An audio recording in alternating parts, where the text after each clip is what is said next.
transpired? Oh, it was a quick turnaround. I mean, Dana called Friday night, late Friday night, told me I had a job, so I had to get with the AD, Doc first, the AD and assistant AD to do all the paperwork so I can get up here Saturday. Because like you know, we had that quick turnaround practice with Sunday, so I had to hurry up and get up here Saturday so I can at least meet with Shannon so I can get an idea of what we're doing the day before. So it's been fun. Get up to speed and figuring out. I am. A lot of similarities to what we did. Just got to get the terminology down. Certain things was coached a little different than was coached down there, which is good. And I think, you know, anytime you can, as a coach, continue to learn, and that's what I'm excited about, getting to learn another offense. You may run zone right, but zone right may be taught different up here than it was down there. So just trying to overall just become a better coach and a better student of the game.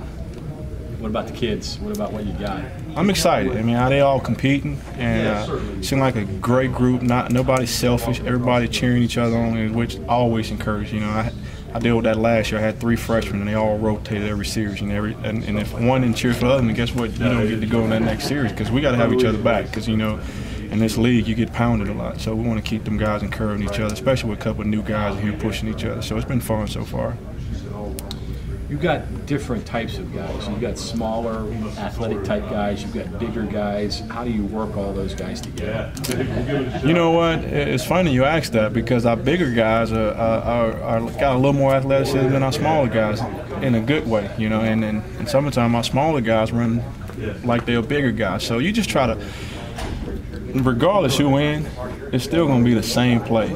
You know, with Dream is he a bigger guy, so he's going to probably fall forward for more yards than some of the smaller guys, which is exciting. You know, you got a chance to go put a game away. You got a 4-minute offense. You got a back like him that you can hand the ball off to, along with being a first down back. So that's exciting. And you got a guy like Bowie. You can just tell he played. You can see his experience. I mean, he know the offense. I mean, he's been great for me, him and Dustin, because they know the offense. So it's like having a coach, an extra coach in there with me in the room. So them guys been fun. Ball skills are a big part of his deal, Dana's deal with offense. What do you see from those guys as their ball skills? Working on it. Every day is a work in progress. Bowie got great ball skills. Not great, he got good ball skills. Dreamer's got really good ball skills. And Dustin, he got good ball skills. You got to continue to work on fitting his hand. And the freshman Wendell got good ball skills. So just continue to work on the fine points of things, just keeping the hands together and always not letting the ball get below your eyes or above your eyes. Just working on the small details, just coaching those guys up in that aspect so you can be more valuable out the backfield without just running the ball. Tell us about how quickly you made the turnaround to go from being asked to take the job to take it and being here and you know, already starting. But for you as a guy who went to school here and, you know, was a graduate assistant, how easy of a decision was it for you to come back? Oh, it was a no-brainer. You know, the best thing about being back here now is, especially when you're talking recruiting, you know, you can actually sell a program because you've been a player here, you've been an alumni here, you've been a grad assistant coach here. So, you know, when I actually talk to a kid now, I can actually sell a program and actually sell what I'm really talking about. So I ain't just feed you a bunch of stuff. I lived it. And that's the exciting part. And, you know, now I can be a fan again. Not just be a coach. You know, down there, everybody get mad if I cheer. Like, you know, you're trying to keep everything under cover. Like, am I supposed to boo the Mountaineers? No. I mean, that sounds like a scary prospect that you can do a better job of selling a program, because I think a lot of people see you as one of the better recruiters of the South Florida area. I mean, how excited are you to get down there and have that connection that, you know, there used to be for West Virginia? Well, the good thing is, like you said, from being down there, you know, I can talk the same language some of those kids talk and be able to flip the switch. And not only that, the relationships I built here when I was a player, and then that last year when I transferred to Florida A&M, a lot of guys that I played with are head coaches in the area. And then, you know, finally with 40 kids in 4 years down at Marshall, so the coaches in that area trust me. They know if I tell a kid I'm going to do something, I'm going to do it, and I'm a man of my word. And that's what you got down there. They want to send their kids with guys they trust. And, you know, because it can't always be an issue where the head coach has to deal with it. You got to be an assistant coach. You got to deal with stuff so it don't get to the head coach. And, you know, just taking on those responsibilities helps. When this came about, what did Doc tell you? Man, Doc was great. I mean, you know, the hardest thing to do is leave your mentor, the guy that you look up to. Doc been recruiting me since I was 15. You know, and just to be able to go in that office and say, hey, Doc, I got a call. And I hand it the right way. I say, Dana's going to call you. And then, like he said, I would be more selfish as a person and as a coach if I tell you to stay here. Hey, you played there. They're going to take care of you. You got to go. I can't tell you to stay here. And that meant a lot to me. That took a big burden off my shoulder to be able to leave Doc away on that note. You know, and he was great. Was it easier the fact of not on the schedule anymore?